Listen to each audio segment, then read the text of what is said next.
ketika ada tetangga panjenengan menceritakan atau memberitahukan tentang keburukan temannya panjenengan, atau sebaliknya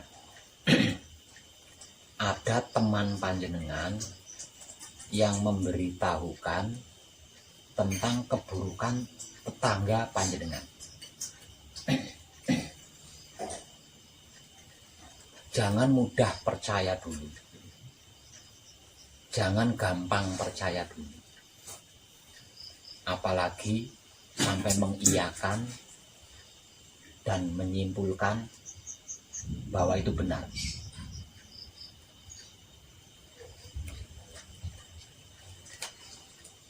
Karena apa? Karena ada kalanya mata itu salah memandang. Ada kalanya hidung itu salah mencium. Dan ada kalanya telinga itu salah mendengar. Lah, inilah kekurangan dan kelemahan dari 3 saudara kita, yaitu Mutmainah yang bertempat tinggal di mata, Alwamah yang bertempat tinggal di hidung, dan Amarah yang bertempat tinggal di telinga kita. Malam kemarin saya sudah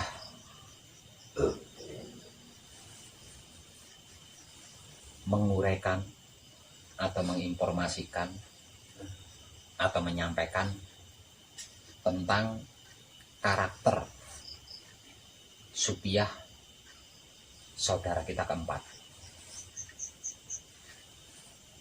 Dan malam ini saya akan menginformasikan, menguraikan atau menyampaikan tentang 3 saudara kita lainnya, yaitu Mutmainah, Alwamah, dan Amarah.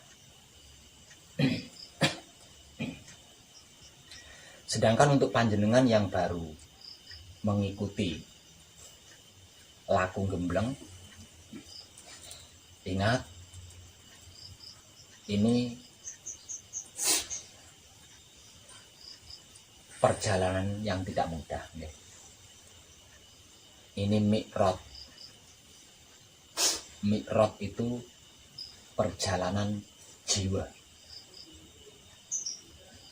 perjalanan yang tidak kasat mata, jalannya juga tidak kasat mata. Ketika panjenengan berangkat dari rumah untuk bisa datang ke pesanggerahan, itu Isra, perjalanan raga. Setelah panjenengan sampai di pesanggerahan, sudah bukan raga panjenengan lagi yang berjalan, melainkan jiwa panjenengan. Dan ini jauh lebih rumit dibanding perjalanan raga panjenengan dari rumah datang ke sini. Jadi saya harap panjenengan bersungguh-sungguh dan berhati-hati. Laku gembleng tidak bisa dilakukan oleh orang yang lupa diri. Karena setiap orang yang lupa diri sudah pasti tidak tahu diri.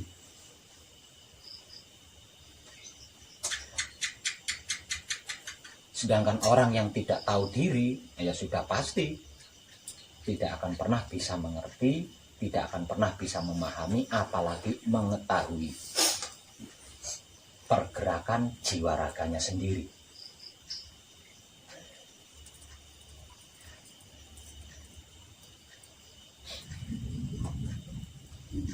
Jadi setiap pelaku gembleng itu harus selalu sadar diri. Dengan keadaan sadar diri, sudah pasti dia akan tahu diri. Dikarenakan tahu diri,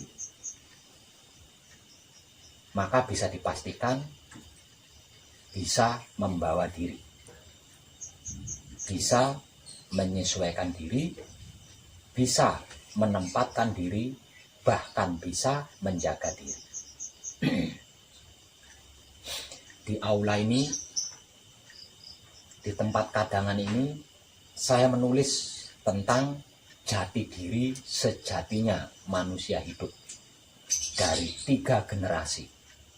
Mulai dari asal-usulnya Adam, asal-usulnya Hawa, hingga sampai ke asal-usulnya anak cucu Adam Hawa, yaitu kita-kita ini. Sering-seringlah menoleh papan tulis yang ada tulisannya jati diri sejatinya manusia hidup. Dan dimulai dari panjenengan laku gembleng, berusahalah untuk selalu ingat, tidak pernah lupa hingga sampai kapanpun. Karena itu jati diri sejatinya panjenengan sendiri. Jadi laku gembleng hanya dapat dilakukan oleh orang-orang yang selalu ingat bahan dan asal-usul raganya, yang selalu ingat bahan dan asal-usul jiwanya, dan selalu ingat bahan dan asal-usul hidupnya. Itulah yang disebut orang-orang sadar, atau disebut juga sebagai orang-orang beriman. Sebab karena itu, semua kelakuan panjenengan yang panjenengan lakukan selama panjenengan gembleng harus tersadari. Nah, kalau panjenengan sampai lupa diri, dalam artian tidak ingat bahan dan asal-usul raga panjenengan, tidak ingat bahan dan asal-usul jiwa panjenengan, tidak ingat bahan dan asal-usul hidup panjenengan, panjenengan akan mengalami kesulitan untuk bisa menyadari seluruh kelakuan panjenengan yang panjenengan lakukan selama laku gembleng.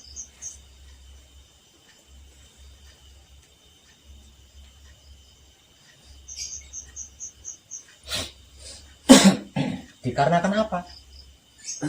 Dikarenakan kita memiliki 3 saudara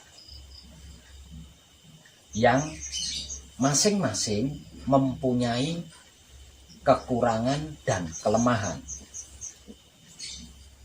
yaitu mutmainah, alwamah, dan amarah. 3 saudara kita ini dikarenakan mereka bertiga mempunyai kelemahan dan kekurangan, maka jika mereka bertiga ini sampai bergerak di luar kesadaran, maka kita akan menjadi bermasalah.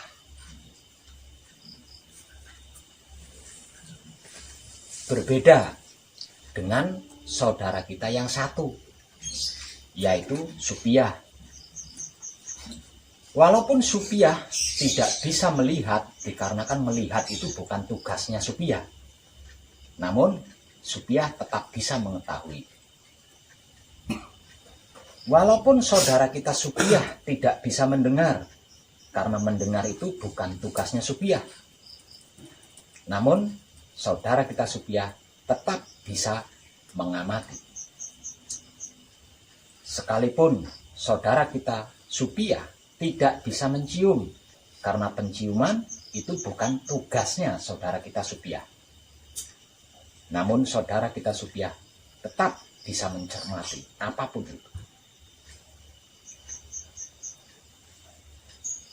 Dia satu-satunya saudara kita di antara keempat saudara kita yang paling istimewa, jujur, dan luar biasa.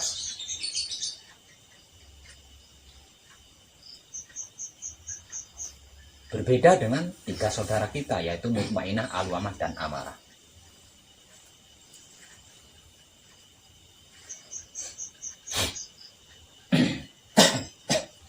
Semisal contoh, salah satu kelemahan saudara kita mutmainah yang tugasnya adalah melihat. Ketika kita berada di kejauhan, nampak sebuah gunung, coba panjenengan pandang. Dengan sudut pandang apapun, maka mutmainah kita akan mengatakan bahwa penampakan gunung itu teramat sangat indah, memukau, keren. Namun coba panjenengan dekati gunung itu, yang ada hanya semak belukar. Itu salah satu kelemahan dan kekurangan saudara kita mutmainah.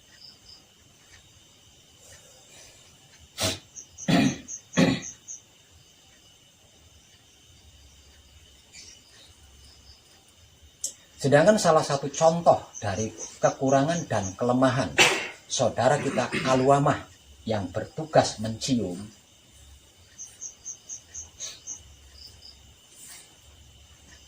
ketika saudara kita alwamah mencium bau parfum harum atau wangi, maka bermula dari saat itu dia akan berusaha menyimpulkan parfumnya saja sewangi ini, pasti kalau perempuan orangnya cantik, kalau laki-laki pasti orangnya ganteng. Lawang parfumnya aja kayak gini. Padahal yang bisa menggunakan parfum itu bukan cuma orang cantik, bukan cuma orang ganteng. Kuntilanak saja bisa menggunakan parfum. Maka ketika dia mengetahui bahwa yang menggunakan parfum itu adalah berantakan, kaget. Itulah salah satu kelemahan dan kekurangan saudara kita alwamah.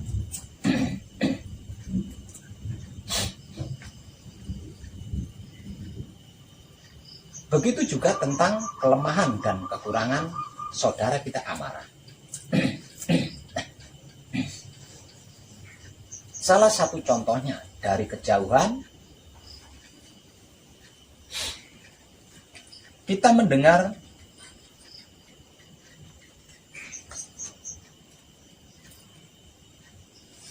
kidung sebuah lagu yang diiringi alunan musik yang begitu sadu.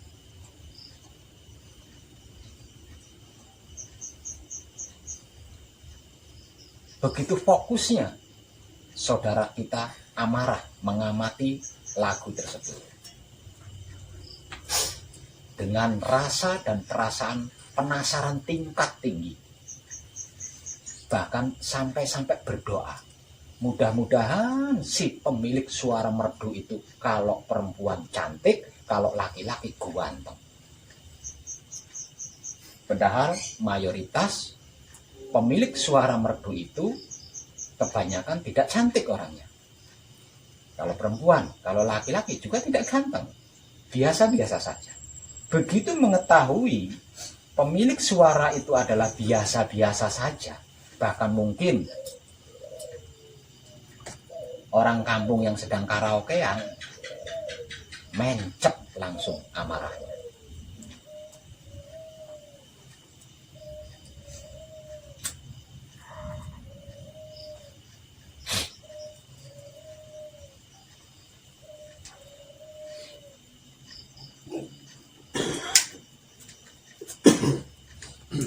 Itu beberapa contoh dari kekurangan dan kelemahan dari tiga saudara kita mutmainah, alwamah, dan amarah yang paling sederhana. Berbeda dengan saudara kita Supia. Betapapun seseorang itu mengatakan makanan ini lezat, ketika saudara kita Supia mencoba mencicipinya, kurang asin, kurang garam. Begitu jujurnya dia. Dan dia tahu. Betapapun kita katakan kopi ini sangat manis, pas banget dengan kopinya, pas banget dengan tehnya. Namun ketika saudara kita Supiah mencicipinya, dia pasti akan berkomentar jika tidak sesuai dengan yang dijelaskan tadi. Namun jika benar pas, dia katakan, iya pas.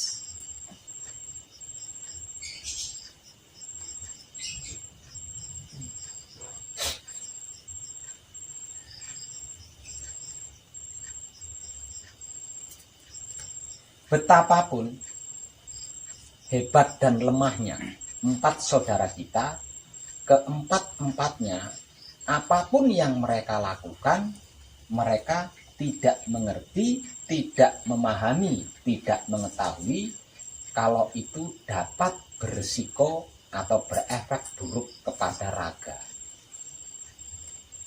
Sebab karena itu dibutuhkan atau diperlukan kemanunggalan jati, agar mereka berempat, kalau diibaratkan kambing itu ada yang angon, kalau diibaratkan domba itu ada yang angon.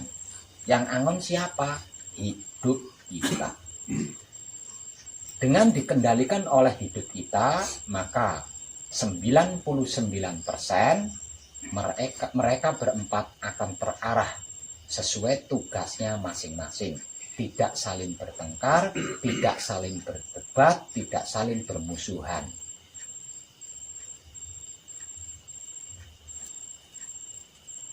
Selama saudara 4 kita ini belum manunggal jati, maka mereka berempat selalu saling menunjukkan gigi. Terlebih lagi tentang kelebihan-kelebihan yang dimiliki oleh saudara kita Supiah. Maka ketiga dari saudara kita lainnya ini akan selalu mempengaruhi Supiah agar saudara kita Supiah juga sama memiliki kelemahan dan kekurangan seperti mereka bertiga.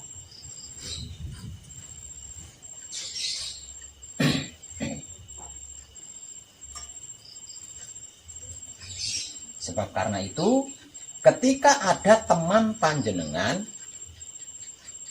memberitahukan tentang keburukan tetangga panjenengan, atau sebaliknya, ada tetangga panjenengan memberitahukan keburukan teman panjenengan, jangan cepat-cepat percaya terlebih dulu.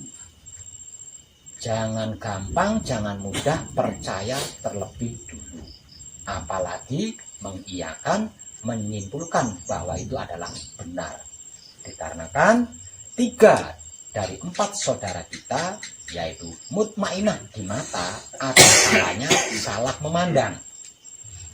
Saudara kita aluamah di hidung, ada kalanya salah mencium. Sedangkan saudara kita amarah di telinga, ada kalanya salah mendengar.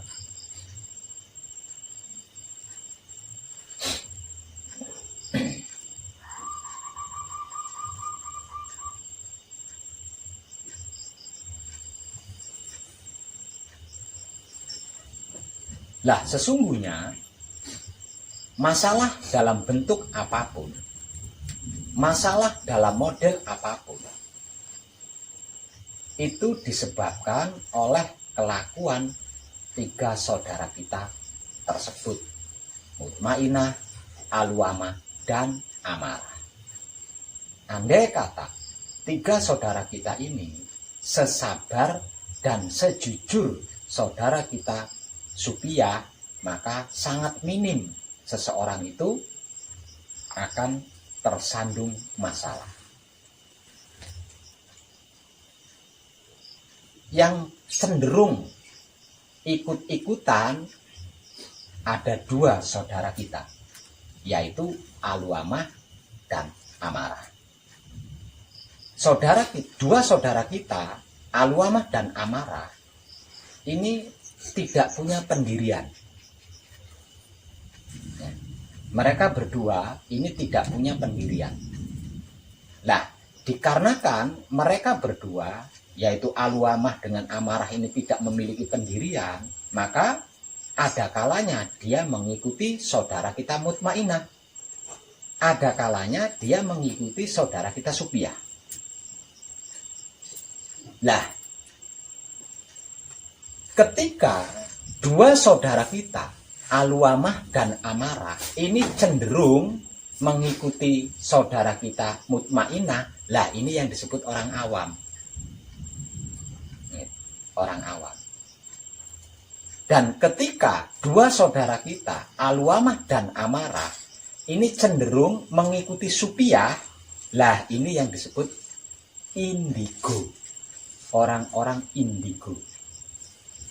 Orang-orang yang memiliki pengetahuan jiwa.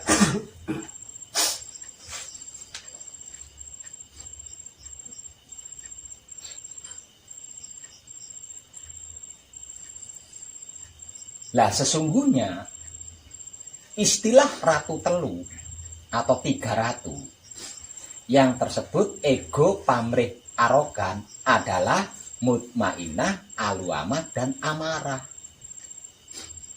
Ego itu julukan bagi mutmainah sebelum dia manunggal jati.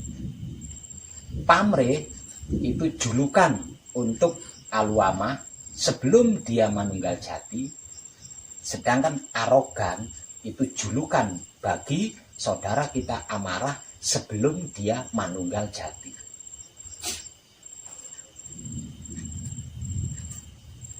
Yang tidak mempunyai julukan itu hanya saudara kita supiah.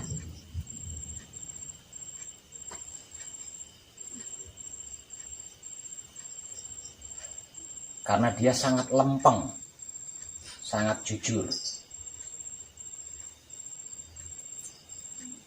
Tapi jika kelempengannya, kelurusannya, kejujurannya dibelokkan, maka akibatnya akan mempengaruhi raga.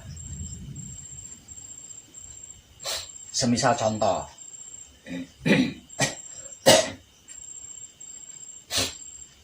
kita bertamu ke rumah teman.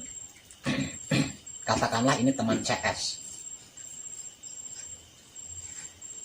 Kemudian teman CS kita ini dikarenakan menghormati kita, dia membuatkan wedang buat kita.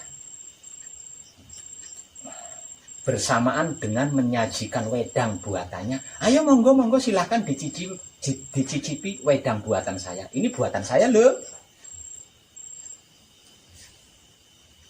Dan saya membuatkan wedang ini secara spesial buat panjenengan teman CS-ku. Nah, setelah dipersilahkan, kemudian kita meminum wedang buatan teman CS kita itu. Dan ternyata wedangnya itu morat-marit rasanya. Dia tahu, setelah mencicipi, supiah tahu kan, kalau rasa wedangnya itu amburadul itu tahu. Namun, dikarenakan menghormati teman CS, dibelokkan kan kejujurannya. Iya enak. Lezat banget wedang buatan. Maka seketika itu akibatnya kepada raga kita. Dikarenakan kita tidak jujur, raganya segera ringsang itu. Tidak enak, montok-montok di dada itu. Nah, itu jika kita mengkhianati dan membelokkan kejujuran saudara kita supiah.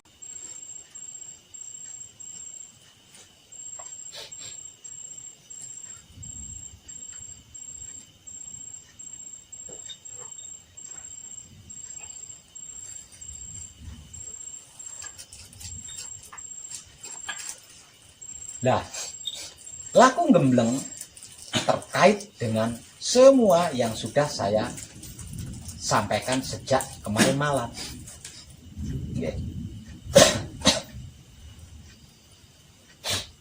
Tentang raga kita, tentang jiwa kita, tentang hidup kita, dan tentang kemanunggalan ketiganya dengan Maha Suci.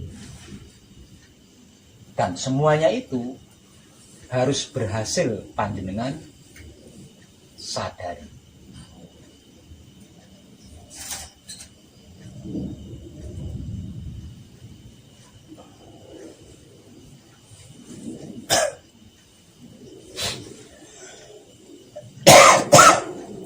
Pelatihannya selama panjenengan laku gembleng di sini. Pelatihan tentang penataan dan kemanunggalan raga panjenengan, pelatihan tentang penataan dan kemanunggalan jiwa panjenengan, pelatihan tentang penataan dan kemanunggalan hidup panjenengan itu selama panjenengan sedang laku gembleng di sini.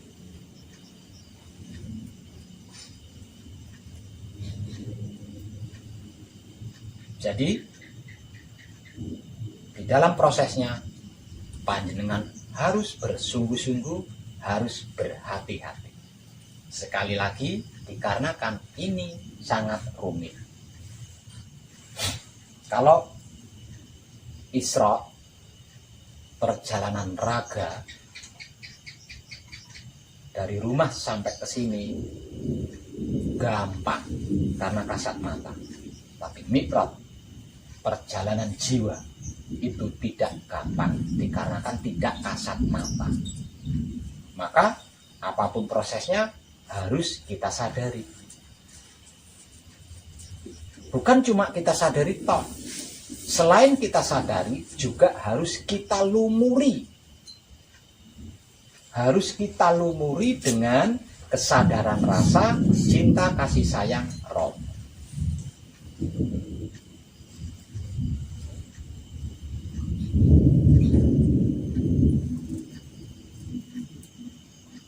Sekali lagi saya motivasikan, berhati-hatilah. Ketika panjenengan duduk santai, beristirahat di tempat kadangan ini, cobalah membaca tulisan-tulisan saya yang saya pamerkan di ruangan kadangan ini.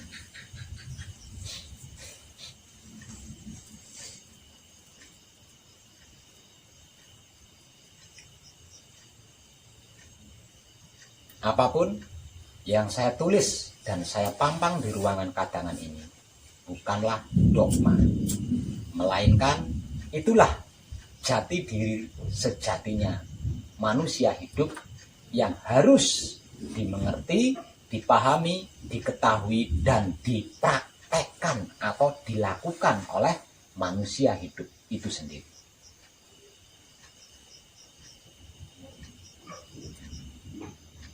Nah, dari sini kita bisa menyimpulkan. Berarti ketika kita mempunyai masalah, menghadapi masalah, mendapatkan masalah, berarti kelakuan kita yang kita praktekkan itu tidak sesuai dengan jati diri sejatinya manusia hidupnya kita. Kalau sesuai, tidak mungkin meleset, artinya tidak mungkin bermasalah.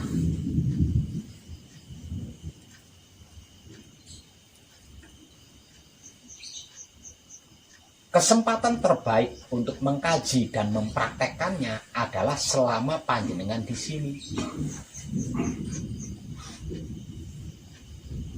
bukan selain di sini. Sebab betapapun panjenengan mengerti, betapapun panjenengan memahami, betapapun panjenengan mengetahui,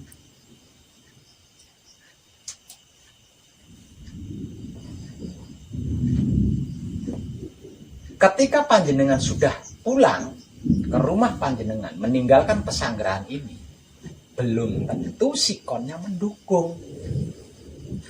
Karena di rumah panjenengan ada anak istri yang kemungkinan belum tentu sependapat dengan panjenengan. Jadi kalau panjenengan kurang mengerti, kurang memahami, dan kurang mengetahui, ketika panjenengan prakteknya masih dengan istilah belajar, panjenengan akan kobol-kobol. Karena praktek sembari menghadapi ketidaksepahaman dengan keluarga. Nah, kalau di sini tidak ada yang tidak sepaham dengan panjenengan. Artinya, jika panjenengan bisa mumpuni, sejak di sini,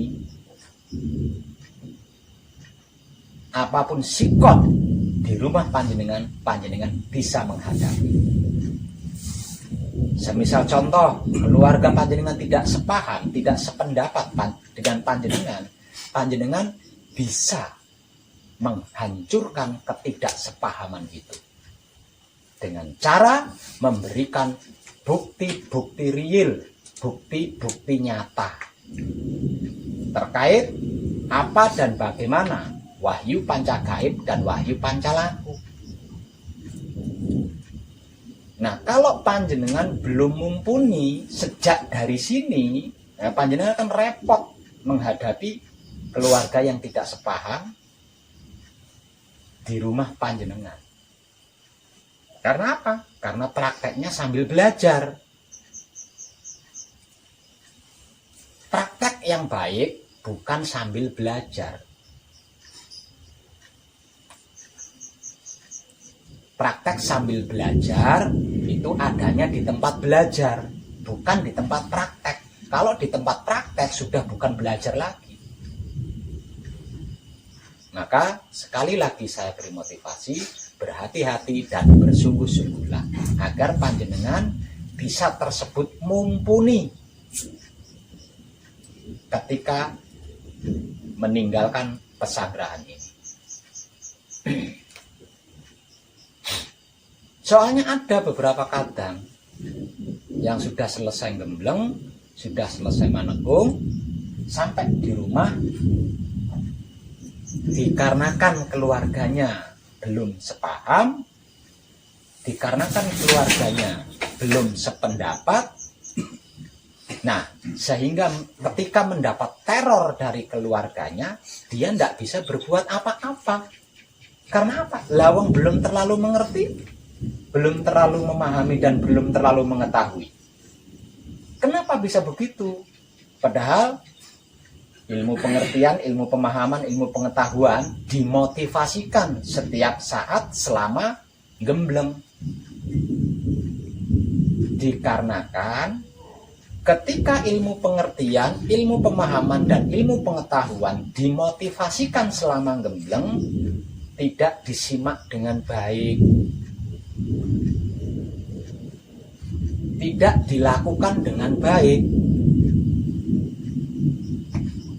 Nah, nyimak tidak dengan baik, melakukan tidak dengan baik, dikarenakan apa? Dikarenakan kurang hati-hati, dikarenakan kurang sungguh-sungguh. Nah, kalau sampai terjadi seperti ini, siapa yang mau disalahkan coba? Siapa yang mau disalahkan?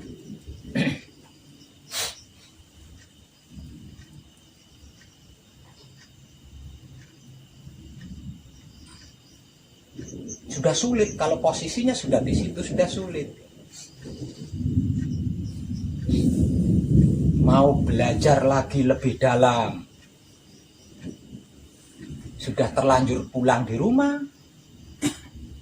Mau belajar lebih dalam lagi di rumah karena ada videonya, ada video pembelajarannya, direcoki keluarga karena tidak sepaham. Nah, gimana kalau sudah seperti itu? Beda dengan keluarga yang sepaham dan sependapat, mendengarkan wejangan-wejangan yang sedang dipelajari, tidak dipermasalahkan. Tapi kalau keluarga yang tidak sependapat, yang tidak sepaham, mendengarkan atau melihat atau nyimak video-video wejangan yang sedang dipelajari, wah, buang-buang kuota. Ngaret. Itu kambing belum ada makanannya. Udah kacau kalau sudah gitu. Udah kacau kan? Kesempatannya selagi masih di sini, maka manfaatkan seluruh waktu panjenengan selama di sini hanya untuk mengkaji dan praktek. Hanya dengan seperti itu nanti panjenengan akan menjadi ahli atau mumpuni. Dikarenakan sudah ahli, dikarenakan sudah mumpuni, panjenengan bisa menghancurkan, bahkan bisa menyempurnakan bentuk-bentuk keraguan model apapun.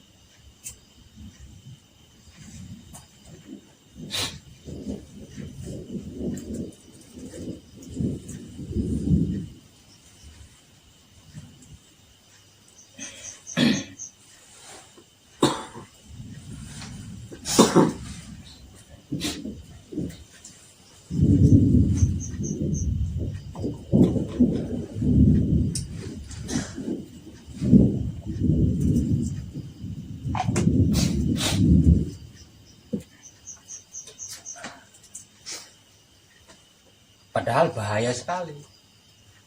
Ya. Meragukan wahyu pancagaib berarti meragukan hidupnya sendiri. Apalagi sampai menganggap wahyu pancagaib sesat, berarti menganggap hidupnya sendiri sesat. Dan sesungguhnya ini sangat bahaya. Sangat bahaya. Apalagi ini adalah era atau zaman kedaulatan Romo.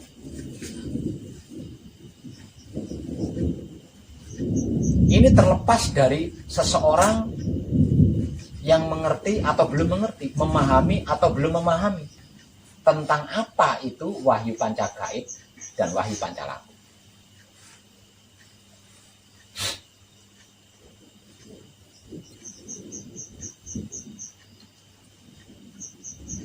Oleh sebab itu,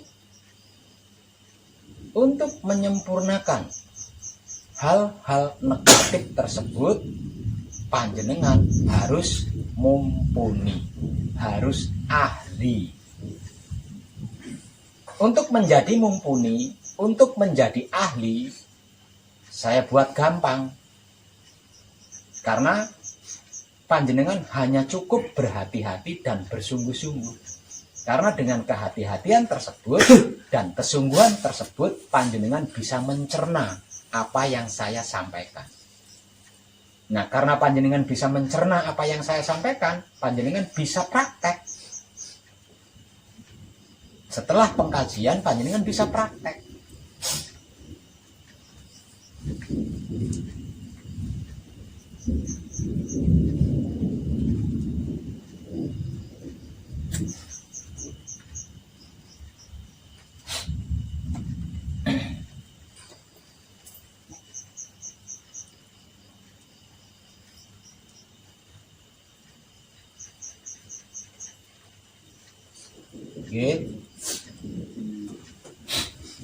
Terpenting dan terutama, berusahalah setiap kali panjenengan duduk di tempat kadangan ini, pandang papan tulis yang bertuliskan jati diri sejatinya manusia hidup. Sampai benar-benar tertanam di dalam jiwa raga panjenengan.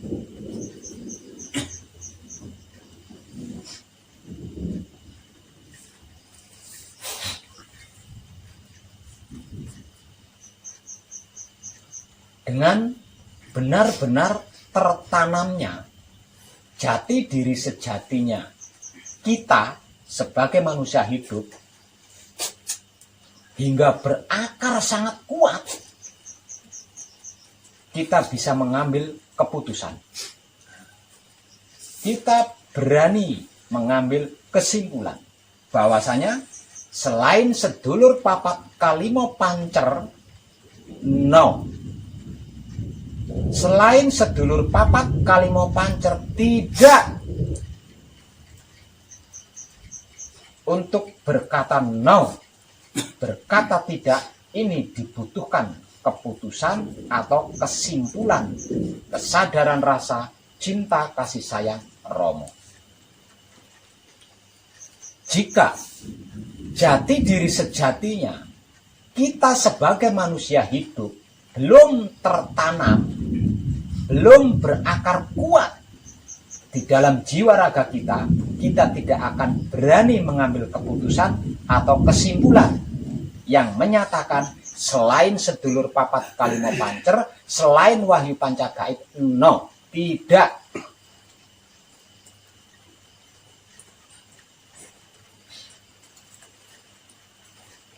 Selagi belum berkeputusan dan berkesimpulan selain sedulur papat kalimo pancer atau wahyu pancagaib, no atau tidak, maka selama itu kita masih akan diombang-ambingkan oleh masalah.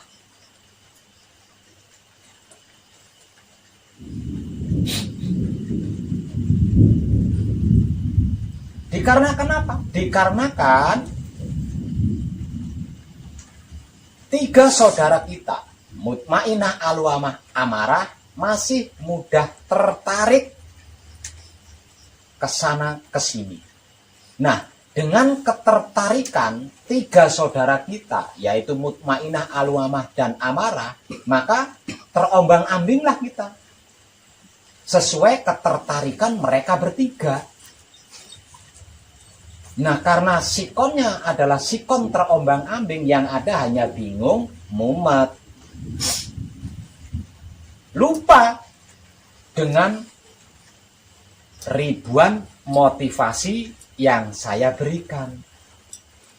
Lupa dengan motivasi-motivasi yang saya berikan ketika selesai gembleng atau manekung. Lupa setelah manekung saya beri kenang-kenangan buku, itu lupa semua. Karena apa? Karena terombang-ambing oleh tiga saudara itu tadi. Terbawa oleh ketertarikan tiga saudara kita, yaitu Mutmainah, Aluamah, Amarah. Semuanya jadi terlupakan. Nah, dikarenakan semuanya jadi terlupakan, jadi ndak tahu lagi bahan dan asal usul raganya, bahan dan asal usul raganya, bahan dan asal usul jiwanya, bahan dan asal usul hidupnya, jadi ndak tahu lagi. Artinya di luar kesadarannya dia sudah jadi orang awam lagi, yang hampir di setiap saatnya dijadikan bola oleh sedulur tiga kita. Jadi yang sering menjadikan kita itu seperti bola adalah tiga saudara kita, yaitu Mutmainah, Aluamah, dan Amarah.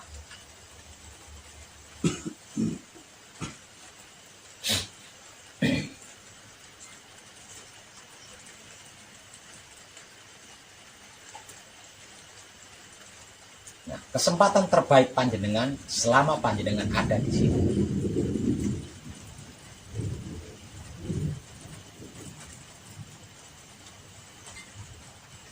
Kalau sudah meninggalkan pesanggrahan ini, sudah pulang ke rumah panjenengan, kalau panjenengan masih dalam sikon belajar, itu sudah tidak mendukung lagi. Sudah tidak mendukung lagi. Karena sikon yang paling mendukung untuk mengkaji dan mempraktekkan selama belajar adalah di sini. Maka sekali lagi saya beri motivasi, berhati-hati dan bersungguh-sungguhlah.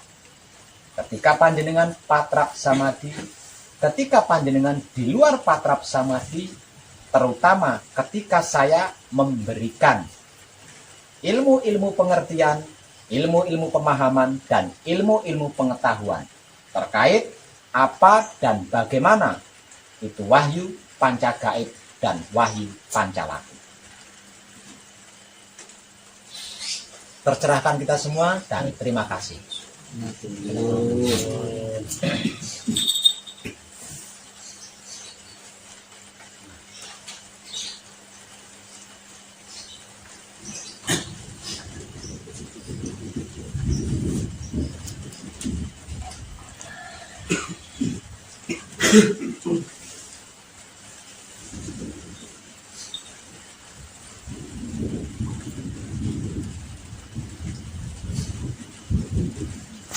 Ben banget. Ada kejadian. Kalau gue ngaruh.